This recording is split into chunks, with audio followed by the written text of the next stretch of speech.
CBSE NCERT economics class 10 chapter 4 हमारा है globalisation and the Indian economy. ये NCERT के नोट्स हैं, तो हम लोग देखते हैं हमें इस चैप्टर में क्या क्या पढ़ते हैं। एक समरी के रूप में देखते हैं। मार्केट, तो हम लोग जानते हैं मार्केट में बहुत वैरायटीज़ के गुड्स और सर्विसेज होते हैं। तो there is a wide choice of goods and services. Production across countries, तो क्या होते हैं जो गुड्स और सर्विसेज होते हैं, जो भी उनका जो प्रोडक्शन होता है वो सब कैसे होता है उसके बारे में हम लोग थोड़ा समझते हैं। मल्टीनेशनल कॉरपोरेशन जिसे MNCs कहते हैं। MNC is a company that owns और controls production in more than one nation, है ना, वन नेशन या वन कंट्री, तो मल्टी नेशंस। तो MNC एक कंपनी होती है जो प्रोडक्शन को कंट्रोल करती है, ओन करती है डिफरेंट नेशंस में, है ना, एक से ज़्यादा नेशंस में। MNCs set up offices and factories for production in regions where they get cheap labor and other resources। तो MNCs अपनी जो ऑफिसेज हैं और फैक्ट्रीज जो हैं वो उस रीजन में रखती हैं या उस रीजन में सेटअप करती हैं जहाँ पर उन्हें चीप लेबर मिल जाए और अदर रिसोर्सेज मिल जाए। The cost of production is low and the MNCs can earn greater profits. तो कॉस्ट ऑफ प्रोडक्शन ताकि द कॉस्ट ऑफ प्रोडक्शन क्या हो, लो हो, और MNC को ज़्यादा प्रॉफिट मिल पाए क्योंकि इनका एम होता है प्रॉफिट। तो वो चाहते हैं चीप लेबर और अदर रिसोर्सेज कम दाम में मिल जाए और जो फिनिश प्रोडक्ट्स हो उनको वो लोग अच्छे ज़्यादा दाम में बेच पाएँ। जो डिफरेंस होगा उसमें प्रॉफिट इंक्रीज़ हो जाएगी। तो कॉस्ट ऑफ प्रोडक्शन को किसी तरह मिनिमाइज़ करना है। Spreading of production by an MNC, तो MNC कैसे प्रोडक्शन करती है तो इसको अच्छे से एक एग्जांपल के द्वारा समझाया गया NCERT में, आप रीडिंग करिएगा। तो प्रोडक्शन ऑफ इंडस्ट्रियल इक्विपमेंट्स, मान लेते हैं इंडस्ट्रियल इक्विपमेंट्स का प्रोडक्शन हमें करना है। तो कोई भी इक्विपमेंट है उसका डिज़ाइन होना है, तो डिज़ाइन होगा रिसर्च सेंटर में, ये किसी एक कंट्री में होगा। उसके बाद उसको मैन्युफैक्चर करने के लिए दूसरी कंट्री में, उसके बाद फिर जो मैन्युफैक्चर होगा उसको शिप करेंगे किसी दूसरी कंट्री में, वहाँ पर सिर्फ असेंबलिंग होगा फिनिश्ड प्रोडक्ट्स का। और इन प्रोडक्ट्स के बारे में अगर कोई दिक्कत होगी तो कस्टमर जो है वो कस्टमर केयर में कॉल सेंटर्स के ज़रिए बात कर सकता है। तो ये जो कॉल सेंटर्स या कस्टमर केयर जो सेंटर्स होंगे, कॉल सेंटर्स, ये किसी और नेशन में होंगे। तो आप देख सकते हैं अलग अलग जो स्टेप्स होते हैं प्रोडक्शन के वो अलग अलग कंट्रीज़ में है। तो MNC अपने ऑफिस अलग अलग चीज़ों के लिए अलग अलग जगह सेटअप करती है जहाँ पर उसको चीप लेबर और अदर रिसोर्सेज चीप मिल जाए। तो डिफरेंट नेशंस में होता है। MNC is not only selling it's finished products globally, जब प्रोडक्ट फिनिश हो जाता है, पूरा बन जाता है, तो वो अलग अलग देशों में उसको सेल करती है। तो MNC सेल तो करती है अपने products globally, but more important the goods and services are produced globally. Production के लिए रिसर्च अलग देश में और फिर मैन्युफैक्चरिंग अलग देश में, फिर सिर्फ असेंबलिंग करके प्रोडक्ट बनाना है, पैकेजिंग वो अलग देश में। तो अलग अलग नेशन में प्रोडक्शन भी होता है। Production is organised in increasingly complex ways, तो बहुत ही कॉम्प्लेक्स वेज में इस कंट्री से ये होगा, फिर वो इस कंट्री में जाएगा, फिर इस कंट्री में जाएगा, फिर इस कंट्री से फाइनल प्रोडक्ट आएगा जो पूरी दुनिया में जाएगा। तो ऐसे करके बहुत ही कॉम्प्लेक्स प्रोसेस होता है कैसे प्रोडक्शन होता है। इंटरलिंकिंग प्रोडक्शन अक्रॉस कंट्रीज़, तो कैसे इंटरलिंक होता है प्रोडक्शन अक्रॉस कंट्रीज़। जो MNCs होती हैं वो प्रोडक्शन को सेटअप करती है क्लोज टू द मार्केट, जहाँ पर मार्केट क्लोज हो, जहाँ पर स्किल्ड और अनस्किल्ड दोनों तरह के लेबर लो कॉस्ट में मिल जाए, और government policies that look after their interest, और ऐसी कंट्रीज़ में या ऐसी गवर्नमेंट में जहाँ पर जो पॉलिसीज़ होती है वो उनकी इंटरेस्ट को देखे, MNC की इंटरेस्ट को। तो ये सब कुछ चीज़ें होती हैं जिसको सोच के MNC वहाँ पर अपनी फैक्ट्री, अपनी कंपनी, अपनी इंडस्ट्री प्रोडक्शन सेट करता है। इन्वेस्टमेंट क्या होता है, money that is spend to buy assets, तो जो हम लोग मनी इन्वेस्ट करते हैं क्या, एसेट्स खरीदने के लिए, जैसे लैंड, बिल्डिंग, मशीन्स या other equipments. Investment made by MNCs is called foreign investment, तो जो इन्वेस्टमेंट MNC के द्वारा किया जाता है उसको फॉरेन इन्वेस्टमेंट कहते हैं। Investment made by MNCs is called foreign investment. Any investment is made with the hope that these assets will earn profit. तो प्रॉफिट के लिए, लक्ष्य हमारा प्रॉफिट है, उसके लिए हम लोग इन्वेस्टमेंट करते हैं कोई भी investment. MNCs at times set up production jointly with some of the local companies of the country. तो MNC जब अपना प्रोडक्शन सेटअप करती है तो जिस कंट्री में, तो वहाँ की वो लोकल कंपनीज़ के साथ क्या करती है, डील करती है या फिर उनके संग ज्वाइन होती है।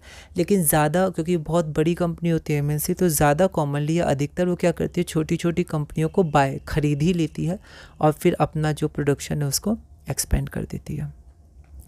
Large MNCs in developed countries place orders for production with small producers. तो जैसे बड़ी बड़ी MNCs होती हैं, garment companies, footwear companies, sport items की कंपनीज, तो ये क्या करती है, स्मॉल प्रोड्यूसर्स से बात करती है जो प्रोड्यूस करते हैं इसके लिए products. Production is carried out by a large number of small producers around the world. तो एक MNC के लिए जो प्रोडक्ट्स को प्रोड्यूस करते हैं तो बहुत सारे स्मॉल प्रोड्यूसर्स होते हैं जो अलग अलग कंट्रीज़ में होते हैं, तो वो प्रोडक्शन करते हैं. Production is carried out by a large number of small producers around the world. The products are supplied to the MNCs which then sell these under their own brand names to the customer. फिर ये आता है MNC के पास, फिर MNC अपने brand name के under इन products को सेल करती है. Foreign trade and integration of markets. तो अब देखते हैं फॉरेन ट्रेड और मार्केट कैसे इंटीग्रेट होते हैं. Foreign trade creates an opportunity for the producers to reach beyond the domestic market, that is markets of their own countries. तो जो प्रोड्यूसर्स पहले डोमेस्टिक मार्केट में सेल करते थे अपना प्रोडक्ट, अब उनके पास अपॉर्चुनिटी है कि वो फॉरेन के मार्केट में भी प्रोडक्ट सेल कर पाएँ. For buyers, import of goods produced in another country is one way of expanding the choice of goods beyond what is domestically produced. तो buyers के लिए भी ये important होता है, फ़ायदेमंद होता है, क्योंकि उन्हें अलग अलग देशों की कंपनीज़ का सेम प्रोडक्ट मिलता है, तो वो लोग चूज़ कर पाते हैं, चीपर रेट पर ख़रीद पाते हैं, बेटर क्वालिटी ख़रीद पाते हैं. Foreign trade thus results in connecting the markets or integration of markets in different countries. तो फॉरेन ट्रेड इंटीग्रेट करने में मदद करता है markets of different countries. What is globalization. Globalization क्या होता है. तो a large part of the foreign trade is also control by MNCs. तो MNCs एक बहुत ही लार्ज पार्ट को कंट्रोल करता है फॉरेन ट्रेड का. Globalization is the process of rapid integration और interconnection between countries. Different countries के बीच में जो इंटरकनेक्शन होता है, रैपिड इंटीग्रेशन होता है, वो ग्लोबलाइजेशन होता है. More and more goods and services, investments and technology are moving between countries. ठीक है, तो अलग अलग कंट्रीज़ के बीच में गुड्स, सर्विसेज, टेक्नोलॉजी ये सब मूव करती रहती हैं. अब कंट्रीज़ कैसे कनेक्टेड होती हैं, गुड्स से, सर्विसेज से, इन्वेस्टमेंट्स एंड टेक्नोलॉजी से, और साथ में मूवमेंट ऑफ पीपल से. लोग भी जाते हैं दूसरे कंट्रीज़ में for better income, better jobs and better education. Factors that have enabled globalisation. तो क्या क्या फैक्टर्स हैं जो ग्लोबलाइजेशन को इंक्रीज़ करने में मदद किए. Technology, much faster delivery of goods across long distances possible at lower cost. Development in information communication technology, internet, mobiles, email, voicemail, e banking, इससे कनेक्ट हुई है countries. Liberalisation of foreign trade and foreign investment policies. तो trade barrier. तो liberalisation क्या होता है, तो trade barrier देखते हैं. ट्रेड बैरियर मतलब ट्रेड करने में बैरियर मतलब रुकावट.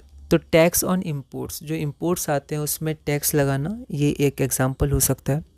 Government can use trade barriers to increase और decrease, that is regulate foreign trade and to decide what kinds of good and how much of each should come into the country.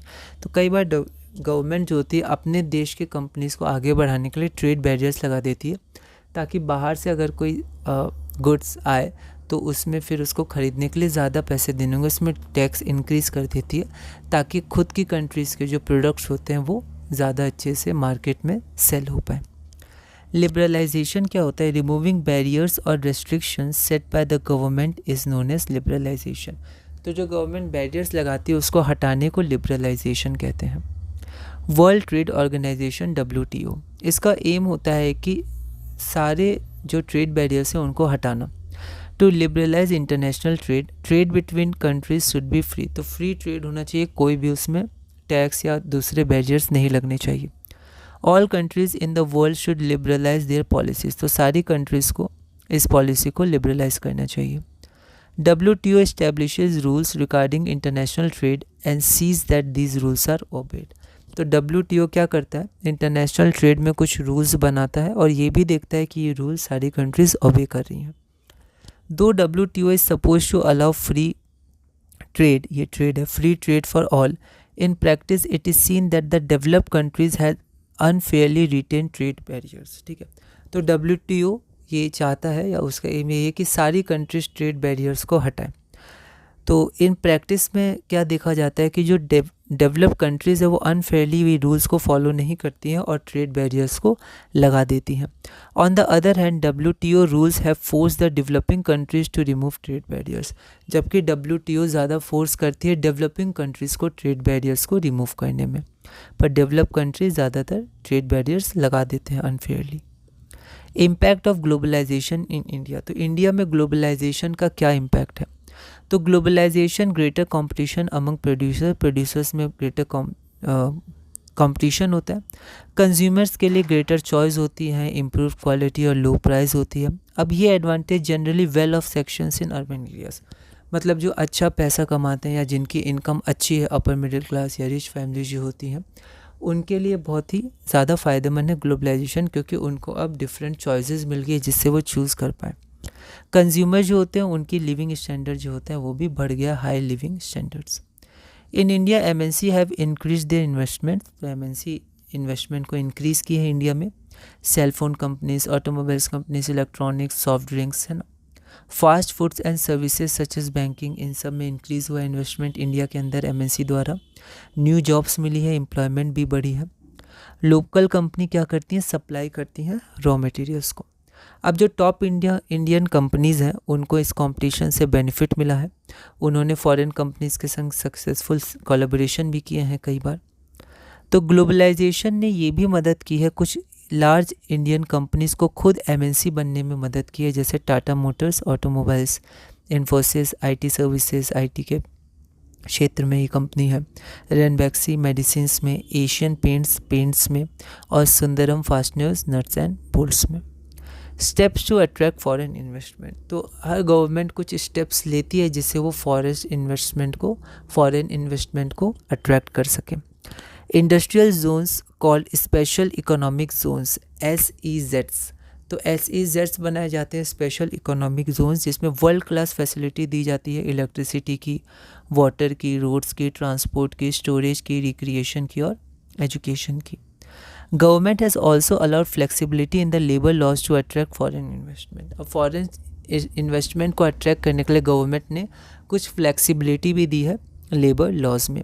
जो small producers हैं वो compete करें या perish मतलब ख़त्म हो जाना, कि वो ख़त्म हो जाए, मतलब कि उनका फिर और मार्केट में, मतलब उनके जो हम कह सकते हैं उनकी जो स्मॉल इंडस्ट्री है, स्मॉल शॉप्स हैं या फिर जो स्मॉल मैन्युफैक्चरर्स हैं, वो सब फिर कंपटीशन से हट जाते हैं। इतना नुकसान होता है कि उन्हें अपनी स्मॉल इंडस्ट्री या स्मॉल कंपनी क्या करनी पड़ती है, बंद करनी पड़ती है। तो क्या वो बड़े बड़े प्रोड्यूसर्स MNC से compete करें या फिर वो पूरी तरह हट ही जाए इस कंपटीशन से। तो ग्लोबलाइजेशन ने बैडली अफेक्ट किया है large number of small producers, जबकि स्मॉल प्रोड्यूसर्स जो इंडिया में हैं वो बहुत ही ज़्यादा हैं after agriculture. The small industries in India employ the largest number of workers, around 20 million in the country, next only to agriculture. अगला हम लोग देखते हैं competition and uncertain employment. Faced with growing competition, most employers these days prefer to employ workers flexibility. तो ये जो workers हैं वो लोग क्या करते हैं आजकल, वो फ्लेक्सिबिलिटी पे ज़्यादा ध्यान देते हैं, मतलब वो लोग जॉब सिक्योर नहीं करते हैं, मतलब सिक्योरिटी ऑफ जॉब फिर हट जाती है, क्योंकि जब ज़्यादा काम होगा या फिर कुछ समय के लिए काम होगा तब तक तो जॉब मिलती है, लेकिन जैसे ही काम पूरा हो जाता है तो फिर जॉब से हटा दिया जाता है ना, क्योंकि नहीं तो फिर पेमेंट तो देनी पड़ेगी। तो इसीलिए कॉस्ट को कम करने के लिए जॉब से हटा दिया जाता है, जब तक काम करना है या जब तक पीक सीज़न है, इस समय काम होना है इन महीनों में, तभी जॉब पे रखा जाता है। This means that workers jobs are no longer secure. For example, एक एग्जांपल दिया हुआ है NCERT में, आप उसको देख सकते हैं। जो लार्ज MNCs होती हैं जैसे गारमेंट इंडस्ट्री में, यूरोप और अमेरिका में ये जो कंपनीज़ होती हैं MNC जो होती हैं वो ऑर्डर करती हैं प्रोडक्ट्स फ्रॉम इंडियन एक्सपोर्टर्स। तो इंडिया में वो प्रोडक्ट बनाने के लिए कहती हैं, अपनी कंपनी का प्रोडक्ट बनाने के लिए इंडिया में कहती हैं, ठीक है, और फिर इंडिया के एक्सपोर्टर्स एक्सपोर्ट कर देते हैं अमेरिका और यूरोप में। और जो लार्ज MNCs होती हैं वो cheapest goods in order to maximise their profit, तो प्रॉफिट, क्योंकि इनका एम होता है ये प्रॉफिट कमाना, तो वो लोग चीपेस्ट गुड्स देखते हैं, सस्ता से सस्ता गुड्स और सर्विसेज, लेबर हमें कहाँ मिल सकता है। अब क्या होता है कि अब क्योंकि उन्हें चीपेस्ट गुड्स चाहिए, कम दाम पे चाहिए, तो जो इंडियन एक्सपोर्टर्स हैं वो लोग दाम को कम कहाँ से करेंगे, तो Indian garment exporters try hard to cut their own cost, तो वो लोग खुद के कॉस्ट को कम करने की कोशिश करते हैं। As cost of raw materials can not be reduce, तो रॉ मटेरियल्स की कॉस्ट तो रिड्यूस नहीं कर सकते, जितना चाहिए उतने में ही मिलेगा। तो किस में फिर कॉस्ट को कम कर सकते हैं ताकि जो कंपनीज़ हैं, बड़ी बड़ी कंपनीज, उनको कम दाम पे हम लोग सेल कर पाए। तो वो लोग लेबर के जो कॉस्ट होते हैं, लेबर कॉस्ट, उनको क्या करते हैं, कट कर देते हैं, उनको कम कर देते हैं। तो जिसके कारण जो एम्प्लॉयर्स होते हैं उनको जॉब भी सिक्योर नहीं है और कई बार वेजेस भी कम मिलती हैं। तो जो एम्प्लॉयर्स होते हैं वो वर्कर्स को तभी एम्प्लॉय करते हैं जब बहुत ज़्यादा ज़रूरत पड़ती है, मतलब टेम्प्रेरी बेसिस पे, परमानेंट नहीं एम्प्लॉय करते हैं। Employers employ workers only on a temporary basis, और उस टेम्प्रेरी बेसिस में भी वो जो एम्प्लॉयज़ हैं जो काम करते हैं वहाँ पर, उनको बहुत ज़्यादा काम करना पड़ता है, over long working hours, very long working hours, night shifts देनी पड़ती है during peak season. Wages are low and workers are force to work over time, wages low होती हैं और ओवर टाइम वर्क भी करना पड़ता है to make both ends meet. MNCs make large profits but workers are denied their fair share of benefits brought about by globalisation. तो MNCs जो होती हैं उनको तो लार्ज प्रॉफिट मिल जाता है, लेकिन वर्कर्स जो होते हैं उनको बेनिफिट्स नहीं मिलता है ग्लोबलाइजेशन के कारण जो मिलना चाहिए था। Most workers today are employed in unorganise sector, unorganise sector में रूल्स रेगुलेशंस नहीं होते भी हैं तो उनका कोई ज़्यादा ध्यान रखता नहीं है, जबकि ज़्यादातर वर्कर्स इन्हीं सेक्टर में एम्प्लॉयड हैं। इंक्रीजिंगली कंडीशंस ऑफ वर्कर्स या work in the organise sector have come to resemble the unorganise sectors. तो कंपटीशन के कारण जो ऑर्गेनाइज सेक्टर में भी वर्कर्स हैं उनको भी अनऑर्गेनाइज सेक्टर की तरह कई बार काम करना पड़ता है, टेम्प्रेरी बेसिस पर काम करना पड़ता है, लॉन्ग आवर्स काम करना पड़ता है, over time, night shift, wages भी कई बार लो मिलते हैं। तो इसीलिए रिसेंबल ऑफ ऑर्गेनाइज सेक्टर भी कई बार रिसेंबल करता है अनऑर्गेनाइज सेक्टर को। रूल्स रेगुलेशन में बहुत ज़्यादा फ्लेक्सिबिलिटी आ गई है। अब the struggle for a fair globalisation, not everyone has benefited, तो ग्लोबलाइजेशन से सबको फ़ायदा नहीं हुआ है। जिनके पास एजुकेशन है, people with education, skill and wealth, जिनके पास पैसा है, एजुकेशन है, स्किल है, उन्होंने बेस्ट यूज़ किया है ये जो न्यू अपॉर्चुनिटीज़ आई हैं ग्लोबलाइजेशन के कारण। ग्लोबलाइजेशन को हम लोग और कैसे फेयर बना सकते हैं, तो फेयर ग्लोबलाइजेशन, तो अपॉर्चुनिटीज़ फॉर ऑल, सबके लिए अपॉर्चुनिटीज़ मिले। Benefits are shared better, benefits क्या हो, बेटर शेयर हो, मतलब अच्छे से सब में इक्वली शेयर हो। गवर्नमेंट जो होता है, गवर्नमेंट भी एक इम्पॉर्टेंट पार्ट प्ले कर सकती है ग्लोबलाइजेशन को और फेयर बनाने के लिए। तो गवर्नमेंट का जो मेजर रोल होता है, ठीक है, मेजर रोल वो प्ले कर सकती है किसमें, पॉलिसीज़ बनाने के लिए, और साथ में उस पॉलिसीज़ को प्रोटेक्ट करने के लिए, देखने के लिए कि वो फॉलो हो रहे हैं रूल्स रेगुलेशन, ताकि पीपल, लोगों और वर्कर्स के इंटरेस्ट को प्रोटेक्ट किया जा सके। Labour laws are properly implemented, labour laws बनाने के बाद ये भी गवर्नमेंट देखे कि इनको सही सही इम्प्लीमेंट किया जा रहा है। Workers get their rights, worker को उनका राइट्स मिल रहा है कि नहीं, वो भी देखना चाहिए। फिर गवर्नमेंट को सपोर्ट करना चाहिए small producers to improve their performance till they become strong enough to compete, जब तक वो स्ट्रॉन्ग इनफ नहीं हो जाते हैं कम्पीट करने के लिए, तब तक गवर्नमेंट उनको हेल्प कर सकती है, हेल्प करना चाहिए गवर्नमेंट को। गवर्नमेंट ट्रेड और इन्वेस्टमेंट बैरियर्स को यूज़ कर सकती है ताकि जो अपने देश के जो प्रोडक्ट्स हैं वो पहले मार्केट में सेल हो कम दाम में, और जो बाहर से हैं उनमें ट्रेड बैरियर्स हम लगा सकती है गवर्नमेंट, ताकि अपने जो देश के मैन्युफैक्चरर्स हैं, स्मॉल स्केल प्रोड्यूसर्स हैं, उनको पहला चॉइस मिले, या फिर उनके जो गुड्स हैं वो कम दाम में मार्केट में रहें।